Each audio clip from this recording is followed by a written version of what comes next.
Hello friends, good morning.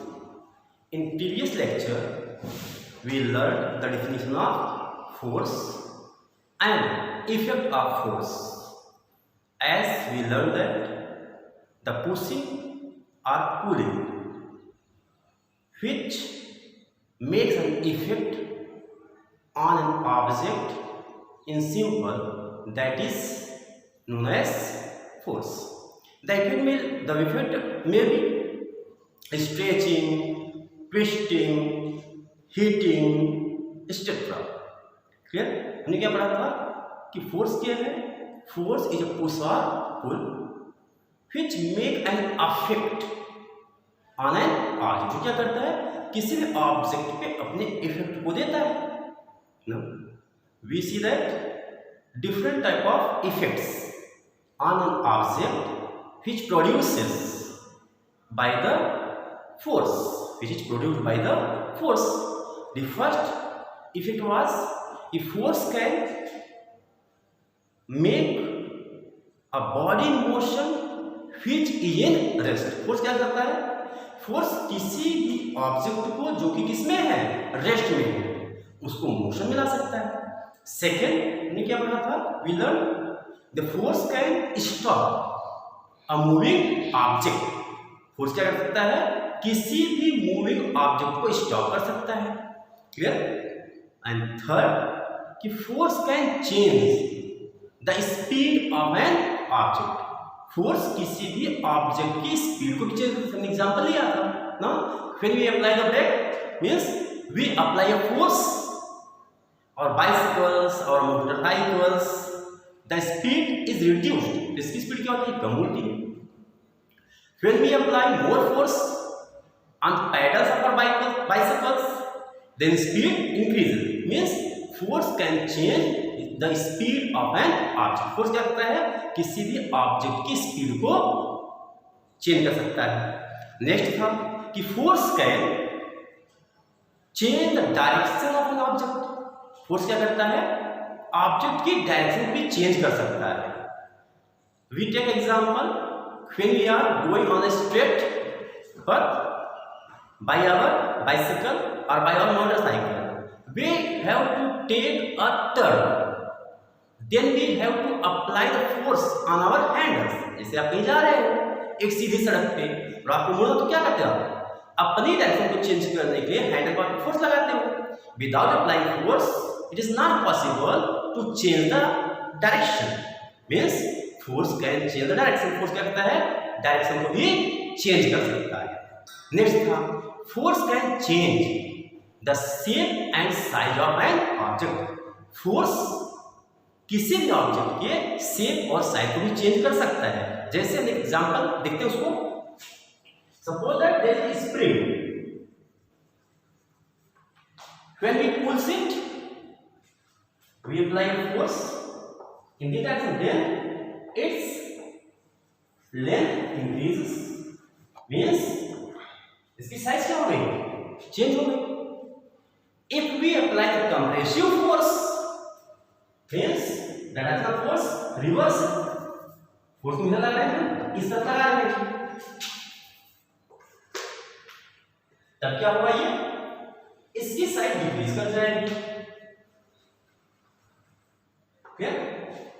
And we apply force and join it in circular forms in this way. इसको ने क्या किया? इसको पकड़ा, इसको बस ज्वाइन कर दिया. फोर्स ने क्या किया? इसके शेप को भी चेंज कर दिया. तो इफेक्ट ऑफ फोर्स क्लियर हो गया. तो प्रीवियस लेक्चर में लर्न किया था कि फोर्स क्या कर सकता है?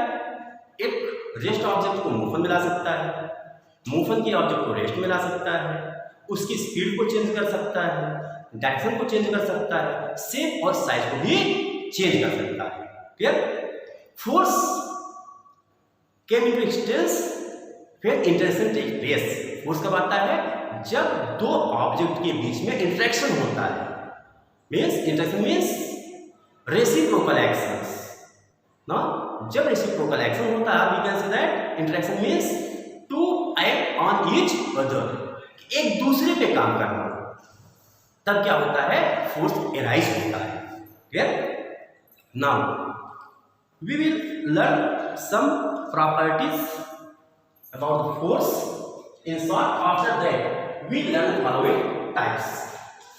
As I told you in the previous lecture कि force is a vector quantity. तो what is vector quantity?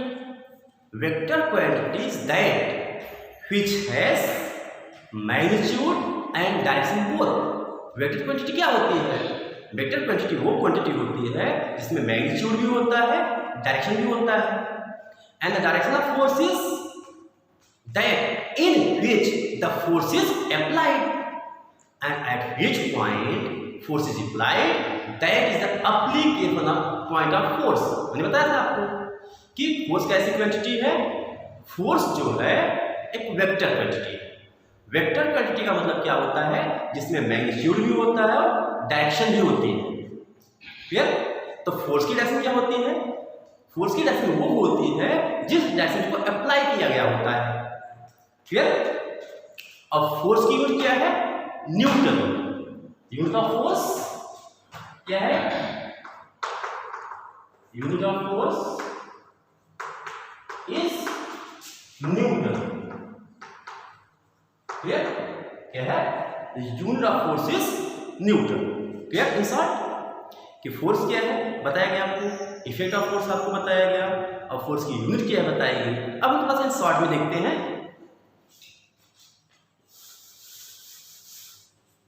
If there is an object and we apply the forces F1 and F2 in same direction, when the direction of force is same, then the resultant will be the sum of the two forces. Means which the resultant force होगा क्या होगा? F equal to F1 plus F2. Clear? अगर जो applied force है, applied force की direction क्या है? Opposite है. तो क्या होगा रिजल्टेंट के लिए? अगर हम इसको सपोज करते हैं ये हमारा ऑब्जेक्ट है, यहाँ पे फोर्स हमारा F1 लग रहा है और दूसरा फोर्स हमारा F2 है, तो यहाँ रिजल्टेंट जो फोर्स होगा वो ग्रेटर की डायरेक्शन में होगा. Clear?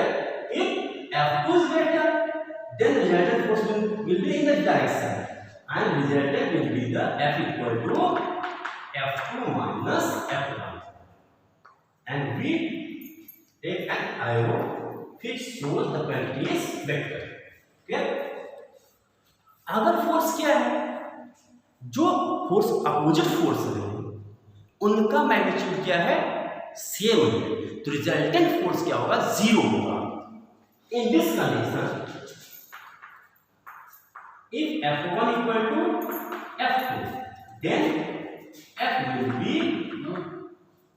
F2 minus F2 equal to 0. Clear?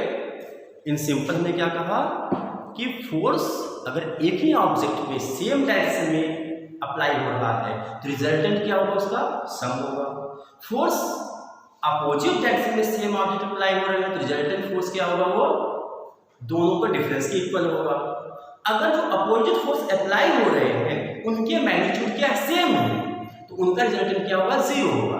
अगर ये मान कि जो यहाँ पे F1 है 5 न्यूटन, F2 भी कितना है? 5 न्यूटन है. चूंकि मैग्नीट्यूड सेम है बट डायरेक्शन क्या है? अपोजिट है, तो रिजल्टेंट क्या होगा? वो जीरो होगा.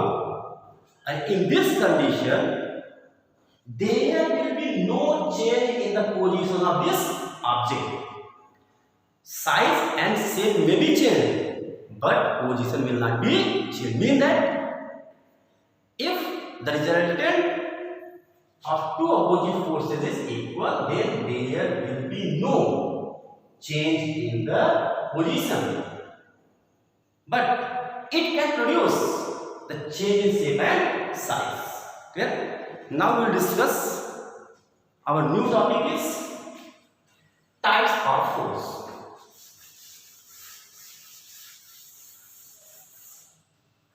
There are two main types of forces. First, contact force, and second, non-contact force. The contact force is that which acts only when the physical touch by direct or indirect maintained to the another object. In simple, we can say that there are types of forces. There are various type of forces present around us. All type of forces are categorized into two groups: contact force and non-contact force. First, contact force. A force which can be exerted by an object on another object only through physical touch. Contact force क्या है? Physical touch is necessary. This touch may be direct or indirect. For example, if there is box on the ground and we have to put this box on a table, then we can put this box by two ways. We hold this and pull on it. Means our hand is in contact to this box. Means we are applying force by touching the box. This is direct contact. And in that way, we apply the force by indirect contact. We can tie a rope to it and lift it. Means with the medium of this rope, we can apply the force and we lift it and put it on it. Means in two ways, direct or indirect, the touch is necessary in contact force. Without contact, it is not applicable. Simple क्या बताया गया? जो contact force है, contact force के लिए जिस object पे हम फोर्स अप्लाई कर रहे हैं उसका सोर्स के साथ कॉन्टैक्ट क्या है? नेसेसरी है. बिना कॉन्टैक्ट के अप्लाई नहीं होगा. अब सोर्स डायरेक्ट कॉन्टैक्ट में आ सकता है और सोर्स क्या करेगा? किसी अनदर ऑब्जेक्ट के मीडियम के थ्रू ये कॉन्टैक्ट में आ सकता है. क्लियर? जैसे मैंने आपको बताया कि पर्सन क्या कर सकता है? खुद हाथ से पकड़े, इसको उठा के रख दे, या फिर पर्सन क्या करे? इसको एक थ्रेड से रैप करे, उसके बाद उठा के रख दे. क्लियर? इस तरह से हमारा कॉन्टैक्ट फोर्स क्या है कि contact force is that force which exerted on an object only by physical touch. जो फिजिकल टच से ही क्या होता है? वो एक्ट करता है. क्लियर? अब यह स्टडी क्या करेंगे कि जो हमारा कॉन्टैक्ट फोर्स है, यह कॉन्टैक्ट फोर्स किस किस फॉर्म में अप्लाई हो सकता है. तो कॉन्टैक्ट फोर्स के जो हमारा आता है अंदर क्या पढ़ेंगे? Muscular force. सेकेंड हमारे लिए क्या होता है? Frictional force. थर्ड क्या होता है? Mechanical force. तो today we will discuss only muscular force. आज हम क्या डिस्कस करेंगे कि कॉन्टैक्ट फोर्स का जो सब पार्ट है हमारा, जो हमने उसको कैटेगरी किया है कॉन्टैक्ट में क्या क्या हम कर सकते हैं, वो मस्कुलर फोर्स. मस्कुलर फोर्स क्या होता है? Which force is applied by the muscles of human body or animals.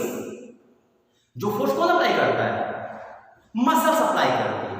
Muscles किसकी हो सकती हैं? ह्यूमन बॉडी की हो सकती हैं या फिर एनिमल की हो सकती है. As you had seen the bullock carts running on the road.